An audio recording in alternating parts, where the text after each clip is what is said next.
ప్రస్తుతం మనతో పాటు ప్రముఖ ఆధ్యాత్మికవేత్త వేదిక్ ఆస్ట్రాలజర్ గోనుగంట్ల సురేష్ బాబు గారు ఉన్నారు. గురువుగారితో మాట్లాడేద్దాం. నమస్కారం గురుగారు. మణికంఠ గారు నమస్కారం అండి. గురుగారు, జూన్ నెలలోకి మనం అడుగు పెట్టేసాం. మరి ఓవరాల్గా ఈ నెలలో ప్రత్యేకమైన రోజులు ఏమేమి ఉన్నాయి, ఆ రోజులను ఎలా వినియోగించుకోవాలి, ఓవరాల్గా ఈ నెలలో వీళ్ళకి ఎదురయ్యే లాభ నష్టాలు మంచి చెట్లు ఎలా ఉండబోతుంది? సో ముందుగా మనం అమ్మవారిని ప్రార్థన చేద్దాం, అందరికీ చక్కగా ఉండాలని. ఓం గం గణపతయే నమః. స్వర్ణలక్ష్మి నమస్తే అస్తు పరబ్రహ్మ స్వరూపిణి రాజ్యం దేహి ధనం దేహి సర్వ కామాంచ దేహి మే.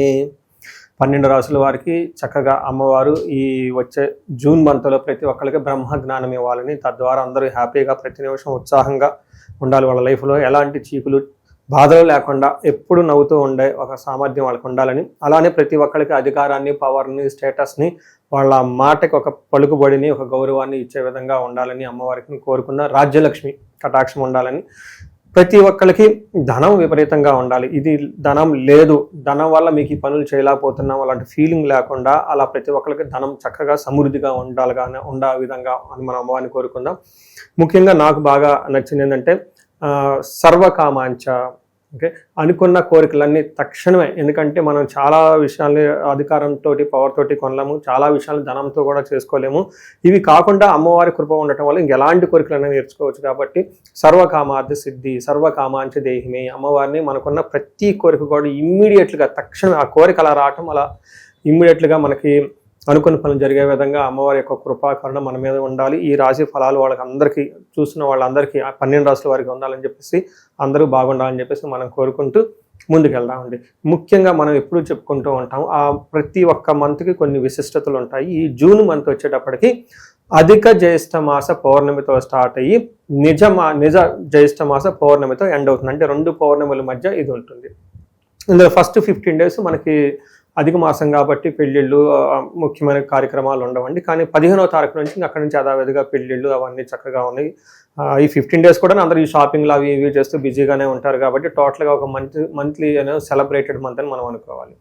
తర్వాత ఇందులో ఆధ్యాత్మికంగా మనం చూసుకుంటే, ఇందులో ఈ మంత్లో 2 శని త్రయోదశులు ఉన్నాయండి. ఇది చాలా రేర్గా వస్తుంది. ఒకనొక టైంలో 5 మాసాల వరకు, 6 మాసాల వరకు, లాస్ట్ ఇయర్ అనుకుంటా 5 months వరకు శని త్రయోదశ రాలేదు. సో ఈసారి పర్టికులర్గా శనికి సంబంధించిన రాసులు ఎవరైనా బాధలు పడుతూ ఉన్నారో వాళ్ళకి ఆ 2 శని త్రయోదశులు ఉన్నాయి కాబట్టి చక్కగా సద్వినియోగం చేసుకోవాలి. వీటితో పాటుగా ఏరువాక పున్నమి అని ఉంటుందండి. అది చాలా విలేజెస్లో ఇంకా బాగా సెలబ్రేట్ చేస్తారు. ఎద్దులకి చక్కగా కొమ్ములకి రంగులు వేసేసి, గంటలు కట్టి, ములికర్ర పట్టుకొని, ఒక తప్పట్లో పెట్టుకొని, అవన్నీ ఏమంటారు భజంచీలు పెట్టుకొని గుడి చుట్టూ తిరిగేసి అక్కడి నుంచి వెళ్ళిపోయేసి అరకలు దున్నుతూ ఉంటారు పొలాల్లో. ఈ ఏరువాక పున్నమి ఈ విలేజెస్లో ఇప్పటికీ చాలా చక్కగా బ్రహ్మాండంగా చేస్తుంటారు. అది అందరూ మర్చిపోకుండా సెలబ్రేటెడ్ లాగా చేస్తూ ఉంటారు. అందరూ చేసుకోవాలని చెప్పేసి అది మనం కోరుకుందామండి. ఇలా అన్ని విశిష్టతలు కలిగిన ఈ జూన్ మంత్లో 12 రాసుల వారికి ఎలా ఉందో మనం చూద్దాం. జ్యోతిష శాస్త్రం ప్రకారంగా ఇంకొక ముఖ్యమైన విషయం ఏంటంటే, ఇందులో 5 గ్రహాలు మారుతూ ఉన్నాయండి. గురువు మారుతున్నారు జూన్ 2న. తర్వాత గురువుతో మాటు జూన్ 8న వచ్చేటప్పటికి శుక్రుడు మారుతున్నారు. 21వ తారీఖున జూన్ మారుతున్నారు. 15వ తారీఖు సూర్యుడు మారుతూ ఉన్నారు. 2 రోజుల ముందే అంటే 29కి వచ్చేటప్పటికి బుధుడు కూడా మారుతూ ఉన్నారు. అంటే టోటల్గా 5 గ్రహాల యొక్క ఇంపాక్ట్ ఈ మంత్లో వీళ్ళకి ఎలా ఉందో మనం తెలుసుకునే ప్రయత్నం మనం చేద్దాం. జూన్ నెల విశేషంగా మకర రాశి వాళ్ళకి ఏ విధంగా ఉంటుంది, వీళ్ళు ఎటువంటి జాగ్రత్తలు తీసుకోవాలి, అలాగే ఎటువంటి పరిహారాలు తీసుకుంటే ఈ నెల వీళ్ళకి కలిసి వస్తుంది అంటారు? మకర రాశి వాళ్ళకి జూన్ మంత్ కొంచెం మిక్స్డ్గా ఉంటుందండి. కొంచెం జాగ్రత్తగా ఉండాలి. మేజర్గా ప్లానెట్స్ ఏదైతే ఉంటే గురు గ్రహం సంచారం వీళ్ళకి అనుకూలంగా ఉంటుంది. బట్ మిగతా గ్రహాలు సూర్యుడు కూడా అనుకూలంగా ఉన్నారు, బుధుడు అనుకూలంగా ఉన్నారు, కుజుడు శుక్రుడు మాత్రం కొంచెం ఇబ్బంది పెట్టే పరిస్థితుల్లో ఉన్నారని చెప్పుకోవాలి. అంటే టోటల్గా 5 గ్రహాలు మారుతుంటే 3 మాత్రం బాగున్నాయి, ఒక 2 ఇబ్బంది పెడుతూ ఉన్నాయని. బేసికల్గా వీళ్ళు కొంచెం దుక్కుడుకి వెళ్లకుండా ఈ మంత్ ఆగితే కొంచెం బాగుంటుంది. కొంచెం ఇంపార్టెంట్ పనులన్నీ పోస్ట్పోన్ చేస్తే చాలా బాగుంటుంది.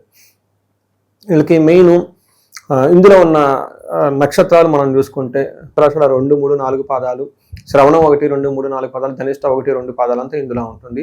పేరు బలం కనుక చూసుకుంటే వీళ్ళకి బో, జాజీ, జూజేచో, కా, గా, గాగి అన్న లెటర్స్ అంతా పేరు బలం ప్రకారం తెలుసుకోవచ్చు. లఘు గోచారం, సూక్ష్మ గోచారం ప్రకారం సూర్యుడి వల్ల ఏమవుతుందంటే శత్రునాశాంత. శత్రువులు ఎవరైనా ఉంటే ఆ శత్రువులతో వీళ్ళు వాళ్ళే దూరంగా వెళ్ళిపోయేసి బాగా ఉంటారని మనం తెలుసుకోవచ్చు. కుజుని వల్ల రెపప్రియం, శత్రువులతో కలిసి కూర్చొని మాట్లాడితే వీళ్ళు అప్పర్ హ్యాండ్ అవుతుంది. బుధుడి వల్ల విజయం, సక్సెస్ వస్తుంది. కానీ శుక్రుని వల్ల యువత జన బాధ, వీళ్ళకి యంగ్ పీపుల్ నుంచి ఇబ్బందులు వచ్చే అవకాశం ఉంటుందని తెలుసుకోవాలి. సో మనం ఇన్ డీటెయిల్స్ చూస్తే వీళ్ళకి ఏమవుతుంది, సూర్యుడు 6వ స్థానంలో ఉంటే ఏమవుతుంది, సుసౌఖ్యథిన్ యత్న కార్యార్థ సాధనం దేహ ఆరోగ్యాది సంతోషం వస్త్రధాన్య లాభకృత్ అని మనకు చెప్తూ ఉంటారు. వస్త్రధాన్యాది లాభకృత్ అని చెప్తూ ఉంటారు. అంటే ఏంటి, అనుకున్న పనులు జరుగుతూ కార్యాలు పూర్తి చేస్తుంటాయి, శరీరం సుఖంగా ఉంటుంది, సంతోషంగా ఉంటారు, ధనలాభము హెల్తీగా ఉంటారని చెప్పుకోవచ్చు. ఓవరాల్గా సూర్యుడు 6వ స్థానంలో ఉంటే మంచి జరుగుతుందని చెప్పుకోవచ్చు అనమాట. అయితే 4వ స్థానంలో కుజుడు ఉండటం వల్ల ఇది మనకి కొంచెం మిక్స్డ్గా ఉంటుంది. ఒక పక్క ధన ప్రవాహాన్ని ఇస్తూనే కుజుడు వేరే విషయాల్లో కొంచెం ఇబ్బంది పెడుతూ ఉంటారు. తల్లికి హెల్త్ విషయంలో కానివ్వండి, భాగ్యాని భయం క్రోధం బంధువైర ధనక్షయం అని చెప్తారు. అంటే రోగాది పీడనం సంతాపం చతుర్థ స్థానికే కుజ అని చెప్తారు. అంటే 4వ స్థానంలో కుజుడు ఉంటే ఏమవుతుంది, భాగ్యానికి అంటే లక్కు హాని కలుగుతూ ఉంటుంది, భయం కలిగే సంఘటనలు జరుగుతుంటే వీళ్ళకి క్రూర బుద్ధి వస్తుంది, వేరే వాళ్ళని కొట్టాలి తిట్టాలి అన్న ఆలోచన వచ్చేస్తుంది, బంధువైరం బంధువులతో గొడవలు, ధనక్షయం ధనం కూడా డబ్బులు పోగొట్టుకుంటారు, రోగాది పీడాది సంతాపం విపరీతంగా బంధువులతో రోగపీడ విపరీతమైన శరీరం రోగాలు బాధించే అవకాశం ఉంటుందని తెలుసుకోవాలి. గుడ్ థింగ్ ఏంటంటే మనీ ఫ్లో బాగుంటుంది, అలానే మానసికంగా ధనం గురించి కూడా వరీజ్ అవుతూ ఉంటారని తెలుసుకోవచ్చు. సో టోటల్గా ఈ ప్రకారం కుజుడు అంత అనుకూలంగా లేరు. నెక్స్ట్ శుక్రుడు మనం 7th హౌస్లో ఉండటంతో ఇది కూడా అంత మంచిది పొజిషన్ కాదు, కొంచెం గొడవలు వచ్చే పొజిషన్లో ఉంటుందని తెలుసుకోవాలి. ఏ ప్రకారంగా కోపస్తదా భీతి సర్వదా క్లేశ జీవనం స్త్రీ జాడ్య మేహ రోగాది భృగో సప్తమిగే ఫలం అని చెప్తారు. అంటే శుక్రుడు వల్ల వీళ్ళకి 7వ స్థానంలో ఉండటం వల్ల ఏమవుతుంది, కోపము భయము కష్టమైన జీవితము సుఖ వ్యాధులు, తర్వాత మనకి స్త్రీ వలన కష్టాలు, యంగస్టర్తో గొడవలు, ఇవన్నీ వచ్చేసి బేసికల్గా స్త్రీలతో భేదాభిప్రాయాలు వస్తాయని మీరు తెలుసుకోవాలి. అయితే కొన్ని విషయాలు love romance pleasure trips funny trips ఇవన్నీ చేసుకుంటే చక్కగా ఉంటుంది, వాళ్ళకి అనుకూలంగా ఉంటుందని తెలుసుకోవాలి. బట్ ఏ ప్రకారంగా చూసుకున్నా మకర రాశి వాళ్ళు కొన్ని గ్రహాలు అనుకూలంగానే కొన్ని ఇబ్బందిగా ఉన్నాయి కాబట్టి కొంచెం గమనించుకొని ముందుకెళ్తే బాగుంటుందని తెలుసుకోవాలి. సరే, ఇలాగ జూన్ నెల విశేషంగా మరి అడ్మిషన్ సీజన్ స్టూడెంట్స్కి ఎలా ఉండబోతుంది? వీళ్ళకి గురు బలం బాగా పెరుగుతుందండి. ఓవరాల్గా స్టూడెంట్స్ పెర్ఫార్మెన్స్ ఫ్యూచర్లో అంతా చాలా బాగుంటుంది. ఈ జూన్ తర్వాత ఎవరికైతే రిజల్ట్స్ వస్తాయి అనుకూలంగా ఉంటుంది, తర్వాత మాత్రం కొంత అనుకూలమైన ప్రతికూలమైన రిజల్ట్స్ ఉన్నాయని తెలుసుకోవాలండి. ఇది మనం ఓవరాల్గా ఎలా ఉంటుందని. ఇన్ కేసు ఎవరికైనా అకాడమిక్స్లో ఇంకా బాగా వీక్ అనుకుంటే మేధా దక్షిణామూర్తి హోమం చేసుకోవటం, జపం చేయించుకోవటం, వాళ్ళకి ఇండివిజువల్గా జాతకం చూసుకొని ఆ యొక్క గ్రహ దశలు ఎలా ఉన్నాయి, అంతర్దశలు ఎలా ఉన్నాయి తెలుసుకొని వాటి కూడా పరిహారాలు చేస్తే చక్కగా లైఫ్లో ముందుకెళ్ళే అవకాశం ఉంటుందండి. ప్రత్యేకంగా వీళ్ళు ఎలాంటి పరిహారాలు చేసుకోవాలి ప్రస్తుతానికి?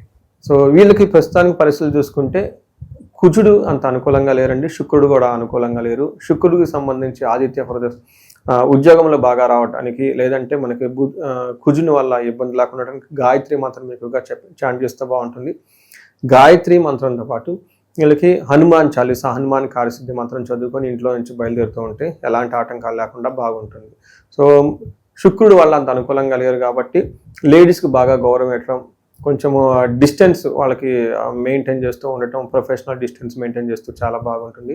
ఇంకా పెద్దవాళ్ళకి స్త్రీ మూర్తులు ఎవరైనా ఉంటే వాళ్ళ దగ్గర ఆశీర్వాదం తీసుకోవడం, తులసి చెట్టుకి చక్కగా నీరు పోసి ఏమంటారు దీపారాధన చేస్తూ ఉంటే చక్కగా కలిసి వచ్చే అవకాశం ఎక్కువ ఉంటుందని మనం తెలుసుకోవచ్చండి. సో ఇందులో పరిహారాలు మనం చెప్పుకుంటే ఒక రీసెర్చ్ లాగా చేస్తున్నానండి. ఎవరికైతే 35 సంవత్సరాల నుంచి 45 సంవత్సరాల మధ్యలో ఉంటారో, కెరియర్లో మంచి ఎడ్యుకేషన్ ఉండి, సక్సెస్ఫుల్ ట్రాక్ రికార్డు ఉండి, చక్కగా ఉండేసి సడన్గా వాళ్ళ లైఫ్లో ఒక క్రైసిస్ లాగా ఉండి, కన్ఫ్యూజన్ ఉండి, ఎటెలాలో అర్థం కాకుండా ఒక స్టాగ్నేటెడ్ పీరియడ్గా ఎందుకు ఉంటుంది, అసలు ఎలా ఎందుకు జరుగుతుంది అనే దాని గురించి నేను రీసెర్చ్ చేస్తున్నాను.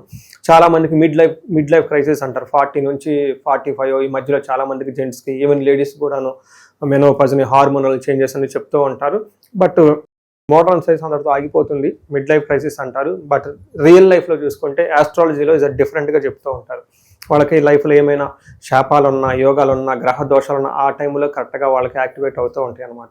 ఈ టైంలో ఎవరైనా కనుక ఆగిపోయి ఉంటే ఒక్కసారి ఇండివిజువల్గా జాతకం చూపించుకొని ఒకసారి టోటల్ థరో స్కాన్, వాళ్ళ అసలు హారోస్కోప్లో ఎన్ని 11 నుంచి 13 రకాల శాపాలు ఈజీగా ఉంటాయి, అవన్నీ ఈ టైంలో యాక్టివేట్ ఉన్నాయా, ఏ దశలో, ఈ దశలో ఏమైనా వాళ్ళ జన్మ జాతకంలో దశాభుక్తికి సంబంధించిన గ్రహాలు ఏమైనా దోషాలు ఉన్నాయా, అవన్నీ చెక్ చేసేసుకొని వాటికి సంబంధించిన పరిహారాలు చేసుకుంటే లైఫ్ 10 గంటల ముందెళ్ళే అవకాశం చాలా మందికి ఎక్కువ ఉంటుందండి. చాలా మందికి ఎక్కువగా భార్యాభర్తల మధ్య అన్యోన్యత లేదని ఇబ్బంది పడుతూ ఉంటారు. అన్యోన్య దాంపత్య పాశుపత అభిషేకము, కొంతమందికి పెళ్లిళ్ళు కావట్లేదని ఇబ్బంది పడిపోతూ ఉంటారు. విశ్వావసు గంధర్వరాజ హోమము, జపము, తర్వాత దాన తర్పణాలు చేస్తే ఖచ్చితంగా పెళ్ళి అవుతుంది. చాలా మందికి ఈ టైంలో మనీ సోర్సెస్ లేదంటే ఇబ్బంది పడిపోతున్నాము అనుకుంటే స్వర్ణలక్ష్మి విశేష హోమం అని ఉంటుందండి. ఇది అప్పటి నుంచో తరతరాలుగా ఉపాసన చేస్తున్న మంత్రము. దీని ద్వారా కనుక వాళ్ళకి చక్కగా సంపూర్ణమైన పూజ చేయాలన్నమాట. 1,00,000 సార్లు జపం చేసి, హోమం చేసి, దానాలు తర్పణాలు అవన్నీ చేస్తే, పాశుపత అభిషేకాలు చేస్తే ఆ యొక్క ధన ప్రవాహం వస్తుంది. మృత్యుంజయ పాశుపత అభిషేకము, సంతాన పాశుపత అభిషేకము, వీటితో పాటు వివాహానికి సంబంధించి శీఘ్రంగా వివాహానికి సంబంధించిన గౌరీ వర పాశుపత అభిషేకము, ఇలా ఎన్నో రకాల మనకి సమాధానాలు, సొల్యూషన్స్, రెమెడీస్ రూపంలో ఉన్నాయండి. ఎవరికైనా కనుక మేము ఆగిపోయాము లైఫ్లో అని అనుకుంటే ఒక్కసారి ఇండివిజువల్గా జాతకం చూపించుకొని అందులో దాని కారణాలు ఏంటో తెలుసుకొని ఆ యొక్క తీవ్రతను బట్టి అనమాట, ఆ యొక్క సమస్య తీవ్రతను బట్టి పరిష్కారాలు చక్కగా చేసుకుంటే లైఫ్ అనేది స్మూత్గా చక్కగా వెళ్తుంది. అందరికీ అమ్మవారు అష్టైశ్వర్యాలు ఇవ్వాలి, భోగభాగ్యాలు ఇవ్వాలి, అందరూ చక్కగా ఉండాలని చెప్పేసి మనం అమ్మవారిని కోరుకుంటూ సెలవు తీసుకుందాం అండి. నమస్తే.